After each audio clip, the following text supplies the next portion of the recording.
प्यार और मजबूरी, जब ये दो रास्ते सामने आते हैं तो इंसान कौन सा चुनता है?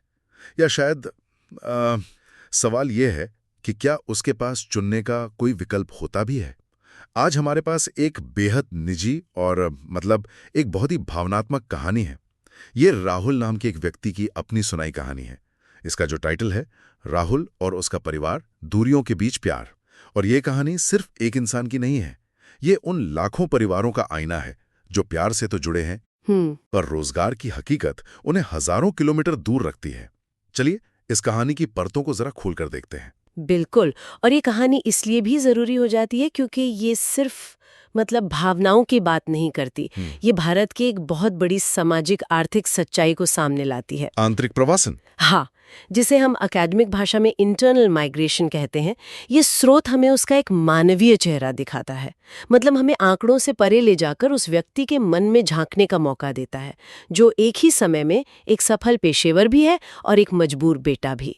तो कहानी की शुरुआत होती है राहुल से, जो बैंगलोर की एक आईटी कंपनी में काम करते हैं।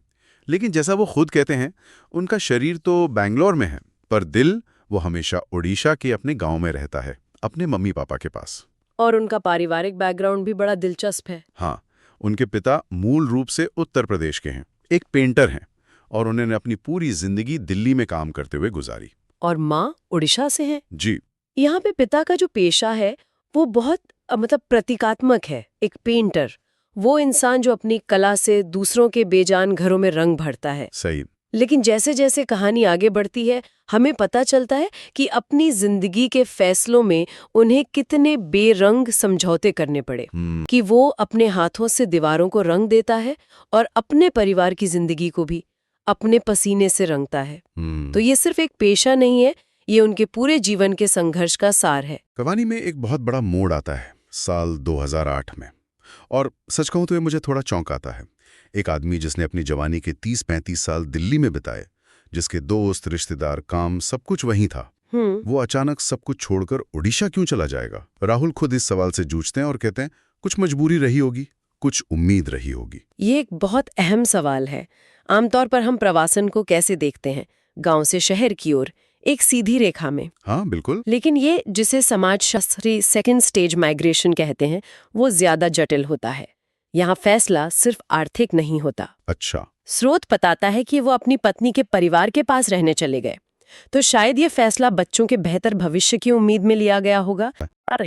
हाँ, और शायद और भी ज्यादा जटिल रूप में। ये उस पैटर्न को दिखाता है जिसे कुछ विशेषज्ञ ब्रोकन चेन माइग्रेशन कहते हैं। ब्रोकन चेन पहली पीढ़ी अवसर के लिए एक जगह जाती है, इस उम्मीद में कि अगली पीढ़ी शायद वापस जड़ों की ओर लौटेगी। लेकिन यहाँ हम देखते हैं कि वो चेन टूट गई है। सही कहा। राहुल और उनकी बहन गीता दोनों को अवसर के लिए ओडिशा से भी आगे बेंगलुरु जाना पड़ा। यानी परिवार की जो भौगोलिक कड़ी थी वो मजबूत होने के बजाय और खिंच गई है। और घर पर अब मम्मी पापा अक्सर अकेले होते हैं? जी, क्योंकि सबसे छोटी बहन रीता भी अपनी ट्रेनिंग के लिए बाहर है। और 2016 में उनकी शादी पूजा से हुई और उनका एक बेटा है, प्रिंस। राहुल जिस तरह अपने बेटे के बारे में बात करते हैं वो बहुत मार्मिक है। वो कहते हैं प्रिंस सिर्फ नाम नहीं, वो हमारी सांस है।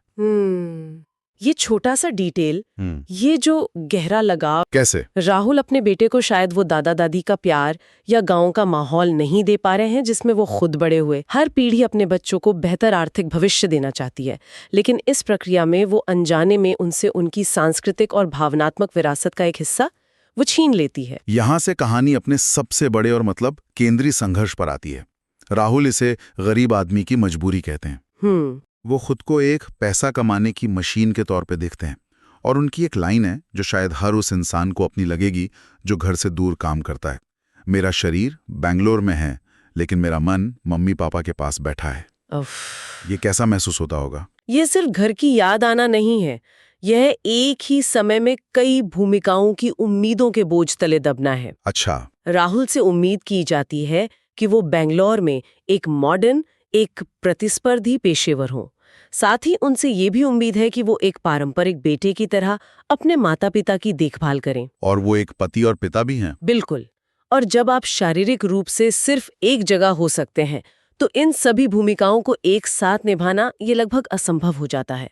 ये एक ऐसा मानसिक और भावनात्मक खिंचाव है जो इंसान को अंदर से थका देता है। और इस खिंचाव को, इस मजबूरी को एक ठोस आकार देता है एक कर्ज। राहुल ने गांव में एक घर बनवाया है जिसके लिए उन पर करीब 5 लाख रुपए का लोन है। उनके पास एक सपना है कि वो गांव वापस जाकर कोई छोटा मोटा बिजनेस करें। एक सुकून की जिंदगी जिए। हाँ, अपने परिवार के साथ। लेकिन उस लोन की हर महीने की ईएमआई उन्हें बैंगलोर से बांधे रखती है। बिल्कुल। तो ये घर एक सपना भी है और एक जाल भी। ये एक बहुत बड़ा विरोधाभास है, और ये सिर्फ राहुल की कहानी नहीं है। आंतरिक प्रवासन पर हुए कई अध्ययनों में ये बात सामने आई है कि प्रवासी मजदूरों का एक बहुत बड़ा हिस्सा अपनी कमाई गांव में पक्का घर बनाने में लगाता है। हाँ, ये तो है। ये घर उनके लिए सामाजिक प्रतिष्ठा और सुरक्षा का प्रतीक होता है।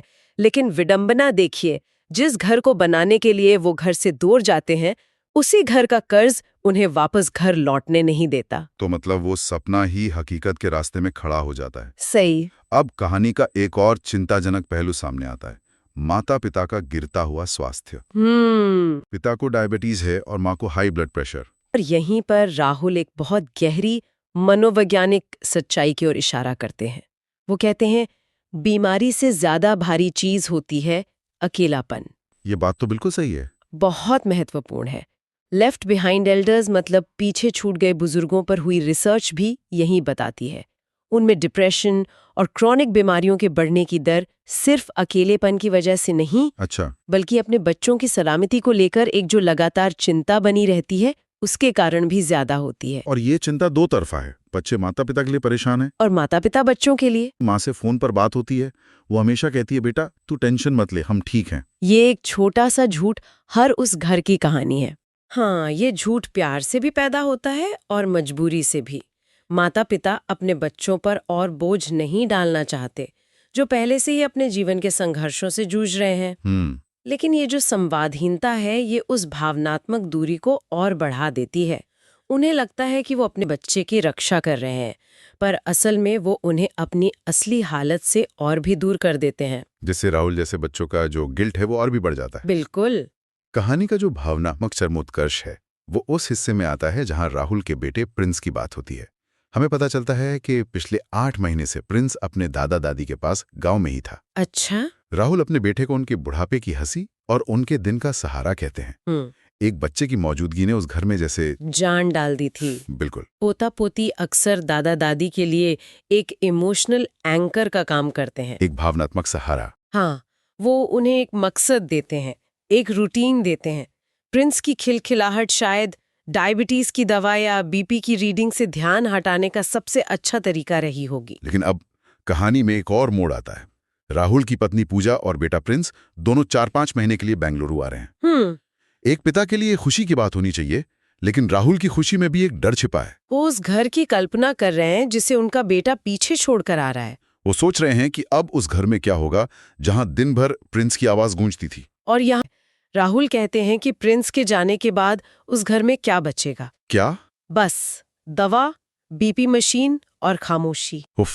ये सिर्फ 3 चीजें नहीं है, ये एक पूरे घर के सूनेपन और मतलब बुढ़ापे की तरफ बढ़ते जीवन का प्रतीक है। सही। बच्चे की जिंदगी की जगह बीमारियों की याद दिलाने वाली चीजें ले लेंगी। ये खुशी और दुख का एक ऐसा चक्र है जो बहुत निर्मम है। पोते का आना दित्ती बड़ी खुशी लेकर आता है। उसके जाने से पैदा हुआ खालीपन उतना ही गहरा और काटने वाला होता है। अंत में राहुल की बस एक ही इच्छा है, कोई बहुत बड़ा सपना नहीं, कोई महत्वाकांक्षा नहीं, बस एक बहुत ही सीधी, सरल और मानवीय इच्छा। क्या? मैं चाहता हूं हम सब एक साथ रहें। वो एक बेटा, पति और पिता के रूप में जीना चाहते हैं, ना कि सिर्फ एक ऐसी मशीन बनकर जिसका काम हर महीने की पहली तारीख को ईएमआई और। राहुल की निजी गुहार एक बहुत बड़ा सामाजिक सवाल खड़ा करती है। एक समाज के तौर पर, एक अर्थव्यवस्था के तौर पर हम विकास और प्रगति की क्या कीमत चुका रहे हैं? अगर इस विकास का नतीजा ये है कि परिवार टूट रहे हैं, बुजुर्ग अकेले पड़ रहे हैं और युवा अपनी पहचान के संकट से जूझ रहे हैं, तो हमें रुक कर सोचना होगा कि हम किस दिशा में जा रहे हैं। सही। राहुल की कहानी एक व्यक्ति की कहानी होकर भी आधुनिक भारत के एक बहुत बड़े हिस्से का दस्तावेज बन जाती है। ये कहानी उस इंसान के दर्द पर केंद्रित है जो घर छोड़कर गया है। लेकिन ये मुझे ये सोचने पर भी मजबूर करती है कि इस पूरी प्रक्रिया में परिवार की परिभाषा ही कैसे बदल रही है? क्या हम अब भी परिवार को वही मान सकते हैं जो एक छत के नीचे रहता है? ये आज के दौर का सबसे बड़ा सवाल है ना?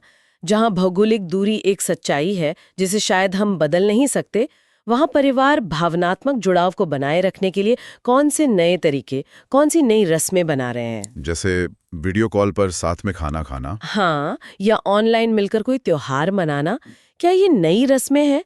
21वीं सदी में साथ रहने का असल मतलब क्या है? क्या ये सिर्फ शारीरिक निकटता है या तकनीक और आपसी समझ के जरिए दूर रहकर भी पास रहा जा सकता है? ये एक ऐसा सवाल है जिसका जवाब शायद हर परिवार अपने अपने संघर्षों और अपनी अपनी कोशिशों से ढूंढ रहा है।